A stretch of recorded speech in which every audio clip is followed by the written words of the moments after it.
ये देखिए ABP news वाला कैसी गंदी ज़बान को इस्तेमाल कर रहा है। ये कह रहा है कि मौलाना तौक़ीर रज़ा साहब के घर से पेट्रोल बम बरामद हुए हैं और हथियार बरामद हुए। इन्ना लिल्लाहि व इन्ना इलैहि राजिऊन। बगैर किसी सबूत के इस तरह की बातें इसने लिख डाली। और वहाँ का जो वज़ीर आला योगी है, इसने कैसी घटिया ज़बान को इस्तेमाल किया। पूरी दुनिया के सामने ये चीज़ आया है। इसने साफ तरीके से कहा था कि इस मौलाना को क्या पता है यहाँ किसकी शासन है, हम ये वो सज़ा देंगे जो नस्लें याद रखेगी।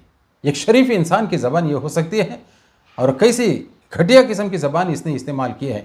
क्या एक सूबे का वज़ीर आला की ये ज़बान हो सकती है? किसी एक ख़ास मज़हब का ये वज़ीर आला है, जितने भी वहाँ पर बसते हैं, और वो भी पूरे हिंदुस्तान का सबसे बड़ा स्टेट है, इसके जो ज़िम्मेदार है, इस ज़िम्मेदार की ज़बान से इस तरह के हल्के जो अल्फाज इस्तेमाल होते हैं। हज़रात, दुश्मन ये नहीं देखता ये सुन्नी है क्या, सल्फ़ी है क्या, तबलीग है क्या, जमात इस्लामी है, अहले हदीस है, शिया है, कुछ और है। उसका निशाना सिर्फ़ और सिर्फ मुसलमान है। लेकिन इस चीज़ को मुसलमान क्यों नहीं समझते? हम इन्हीं नज़रियाती इख्तिलाफ़ात को सामने रखते हुए इस तरीके से लड़े बुड़े हुए हैं, एक दूसरे को सलाम करने के लिए तैयार नहीं, एक दूसरे के ऊपर जुल्म ज़्यादती होते हुए भी हम क्या करते हैं कि नज़रअंदाज जो कर देते हैं। आज हालत हमारी यहाँ तक अबतर हो गई है। पूरे हिंदुस्तान के अंदर, पूरे मुल्क के अंदर जो है रज़ाख़ानी के जो बानी हैं, मौलाना अहमद रज़ा खां के जो चश्म चिराग मौलाना तौक़ीर रज़ा साहब बेगुनाह हैं। इनके ऊपर किसी किस्म का कोई इल्ज़ाम नहीं है। बड़े शरीफ इंसान हैं और बड़े आलिम हैं, माने में जो आलिम हैं, और लोग जो बड़ी इनकी कदर करते हैं। इनके पीछे बहुत बड़ा एक अमला है। आपको मालूम है कि 12 रबीउल के अव्वल के अंदर कानपुर के अंदर के मिलादुन नबी के नाम पर जो जुलूस जो निकाला गया, उस मौके पर आई मोहम्मद का सल्लल्लाहु अलैहि वसल्लम का एक बैनर किसी ने लगाया था। कितना बड़ा हंगामा हो, कितने नौजवानों को गिरफ्तार किया जो बेगुनाह हैं। इसी की तरदीद करते हुए, इसी की मजम्मत करते हुए एक मेमोरेंडम देने के लिए डीएम ऑफिस के जो जुम्मे के दिन आप जा रहे थे, आपके साथ में कैसी बदसलूकी हुई है आप तस्वीर के अंदर नहीं देख रहे हैं?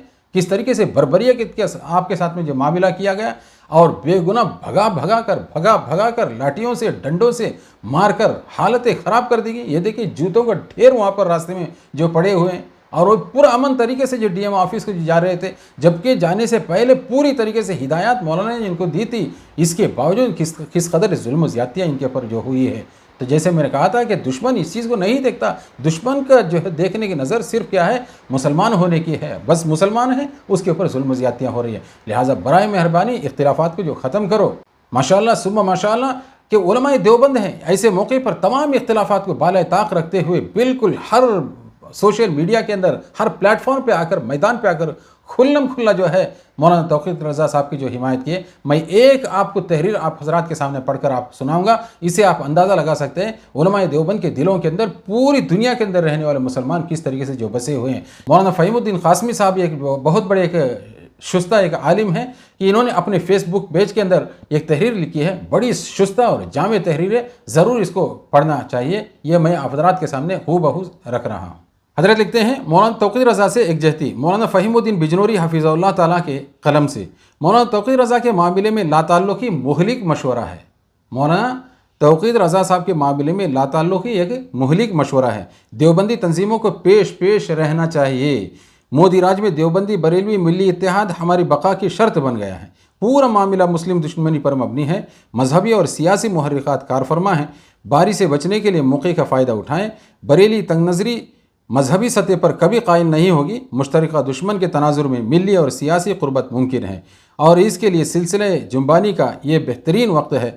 अदालत, सियासत, समाज, मीडिया और अवामी बेदारी समेत हर प्लेटफॉर्म पर मौलाना तौक़ीर रज़ा साहब के दामे, दिरमे, सुखने और सबसे बढ़कर कदमे मदद की जाए। कितनी ज़बरदस्त जामे जुमला हज़रत ने जो लिखा है, मौलाना तौक़ीर रज़ा साहब की दामे, दिरमे, सुखने और सबसे बढ़कर कदमे मदद की जाए। गंजा एक अरसे से खामोश था, जहर फैलाने में आसामी गुंडा तन्हा रह गया था। मैं कोता क़ामत की खामोशी के माने ढूंढ ही रहा था कि बरेली हो गया। यानी मौके की ताक खामोशी की वजह थी, खबासत में नज़रसानी जैसी कोई बात नहीं थी। पुरअमन इज्तिमा को बहाना बना लिया। लोग मुतजस्सिस हैं, यानी लोग ढूंढ रहे हैं और समझने की कोशिश कर रहे हैं कि हिंदू राष्ट्र कैसा होगा, इस मुल्क के अंदर हिंदू राष्ट्र कैसा होगा। जवाब आपके सामने है, बीजेपी रियासतें हिंदू राष्ट्र ही हैं। यानी बीजेपी रियासतें, बीजेपी जहाँ जहाँ भी सियासत जो कर रही है, बीजेपी जिन जिन सूबों के अंदर है, ये तो हिंदू राष्ट्र ही हैं। बिलखुसूस यूपी और आसाम।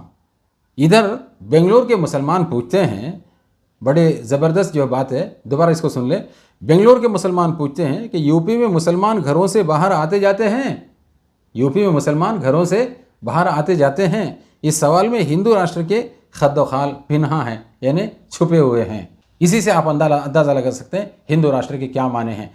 हजरात, किस कदर फ़िक्र वाली और मानेदार जो बात है, हमें और आपको गौर व फिक्र करना चाहिए। इस मौके पर तमाम तर इख्तिलाफ़ात को बाले ताक रखते हुए, मुसलमान के नज़रिए को सामने रखते हुए सब एक प्लेटफॉर्म पे जमा हो जाएं, आपसी इख्तिलाफ़ात को ख़त्म करें, तभी जाके हम और आप पूरे मुल्क के अंदर मजबूत हो सकते हैं। वरना अगर हम सुन्नी सल्फ़ी के नाम से अगर बिगड़ गए तो यकीनन हमारी और आपकी बर्बादी में किसी किस्म का कोई शक व शुबा नहीं है। हजरात, ये वीडियो आपको जो कैसे लगी है तो ज़रूर कमेंट बॉक्स के अंदर अपनी राय को पेश करें और अपने साथियों के दरमियान में ज़्यादा से ज़्यादा शेयर करें, ताकि पूरे मुल्क के अंदर मौलाना अहमद रज़ा ख़ान के जो खानवादे के चश्मो चिराग मौलाना तौक़ीर रज़ा साहब दामत बरकातुहू की गिरफ़्तारी हुई है, फ़ौरन इनकी रिहाई हो जाए और बेगुनाह जितने भी नौजवान इस नाम से जो गिरफ़्तार किए गए वो तमाम के तमाम जल्द अज जल्द बरी हो जाएँ।